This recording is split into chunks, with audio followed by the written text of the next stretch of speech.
Hello and welcome back to another episode of Sexology Podcast. I am so excited and honored to welcome my friend and one of my wonderful colleagues, Melissa Dumas. Melissa, welcome to our show. Awesome. Thank you so much for having me, Nazanin. It's awesome to be here and to have this conversation with you today. Well, for people that for some reason they're kind of going out is not available to them, what are some of the sexy date night ideas you have for them? Absolutely. So some of the ideas could be preparing a meal at home together, and that may look like feeding the children, whatever it is that you want to prepare for them, getting the children to bed, and then deciding to do a meal at home together. One of the common ones that some of my couples have found to be a little bit sexier than other meals is having a at-home sushi night. So if sushi is your thing, then, having the ingredients and preparing sushi together. And then that could be over your favorite beverage or over your favorite cocktail.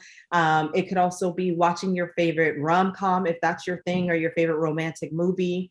Another one that we just mentioned is lighting candles, playing music. So finding ways to engage the senses at home, a game night at home together. And there's so many fun games out there for couples. There's some of my favorites to recommend to couples are these card games where you get to pull questions and then you can ask each other certain questions. And so one thing I tell my couples, I said, it's also okay to stack the cards.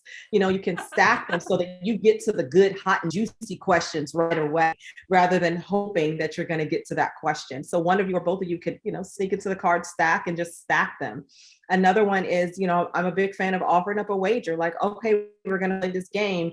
Whoever wins the top three times, then they're eligible for a massage, or they're eligible for pleasure without, feeling like they have to return pleasure and return to their partner. So there's little fun ways that you can add wages to it. Or one of the traditional ones, I don't know how to play poker, but strip poker, or it could be strip whatever the game is. All right, we're playing tic-tac-toe. If you win this round, then I have to take off one clothing item until we look up and we're both nude, and now we're in the mood and we're going to get going. So many great tips. One of my clients, she was saying that one thing that was really helpful for them was she was cooking naked, and that drove their partner wild. And so the other idea is that like blindfolding your partner and like making them, asking them, guess what is this ingredient, and it could be a playful, all sorts of things that doesn't cost anything.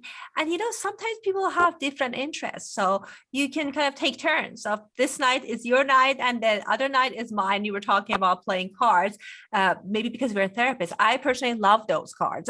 And my husband doesn't like it as much. Like I pull the card, I can talk about it. Right, exactly. He's saying like one sentence. But I think the idea of, okay, so this night is my night, so we can play card, and maybe Friday is your night, and we can maybe watch some porn if that's okay for us, and we can kind of like, that could be part of it for us. If you're, of course, you don't want to expose children to that, but if you have like children that are out of the house, or for any reason you have privacy, or could do the strip poker as you mentioned.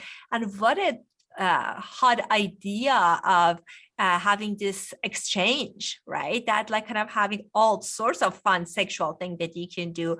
One of the sex educator that I follow, she talks about these two minutes gifting your partner thing. So maybe the game could be like you're doing this 2 minutes and then I'm doing this for 2 minutes. So it could be kind of like doing different kind of like sexual or sensual things. Of course, you can always negotiate, but that's also something that can be kind of helpful and hot and unexpected, because I think the main challenge that many people have in long-term relationship, when you have a child or not, that early dopamine is no longer there.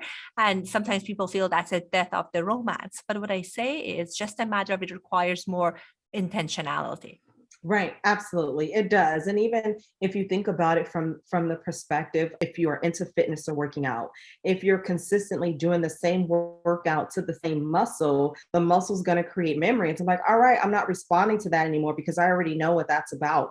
And so you have to do a little bit of muscle confusion, or try something different, or a different workout, or a different level of weight to continue to get results. And so very similar concept in your relationship, as you're being intentional with or providing health to your body, being intentional about providing health to your relationship, to the love making, to the intimacy, all those things are important. And there's also, a lot of fun novelty ideas out there. So even if you have the freedom to venture out together to a novelty store, an adult novelty store, if you don't have the freedom to venture out together because of childcare, then maybe one of you going and picking up something, to bring back. That can be an element of surprise, and that could be a way to mix things up, or as we call it, spice things up. Another one of my favorites that I've seen and I recommend to couples are the coupons. Stores sell them, so you can find them online, you can find them in novelty stores, and sometimes the coupon is, oh, you owe me a massage, or you owe me this or that. Or you can also create your own if you want to get super creative and do some things that that you and your partner would appreciate, or some things that that you and your partner have been wanting to try. So having an exchange of coupons, or just kind of randomly leaving a coupon on a nightstand, is another way to invite intimacy and fun and excitement into the relationship. So many great options. I think it's just a matter of kind of like willingness, that if I'm willing to do this for myself and for my relationship, I think that's a big part of it. And Melissa, I know you have a best-selling book that is kind of more of this, and you have your own podcast. So I bet many of our listeners will learn more about, they can find you. So tell us more about that. Awesome. Thank you. I do have a book. It is called The Love Challenge. It's The Love Challenge, 30 Days, 30 Ways to Increase the Love in Your Relationship. And it was literally made for the busy, ambitious individuals, the couple who have children, but they're looking for ways to continue the fire, or to continue to grow the fire in their relationship. And so each day is a bite-sized idea or task that you can do to invite in more love. But it's also written in a way that you could be doing the love challenge on your own and your partner doesn't even know, and you'll see a shift, or you'll see a change. So that's called The Love Challenge, 30 Days, 30 Ways to Increase the Love in Your Relationship. You can find it on Amazon, Barnes and Nobles, or anywhere else that you purchase books. The other thing that you mentioned, my podcast, is called the Hats Podcast. I have a co-host. Her name is Carrie Harper Howie, and she and I literally talk about every hat that busy, ambitious people wear. We've had Nazanin on the episode to talk about the sex hats.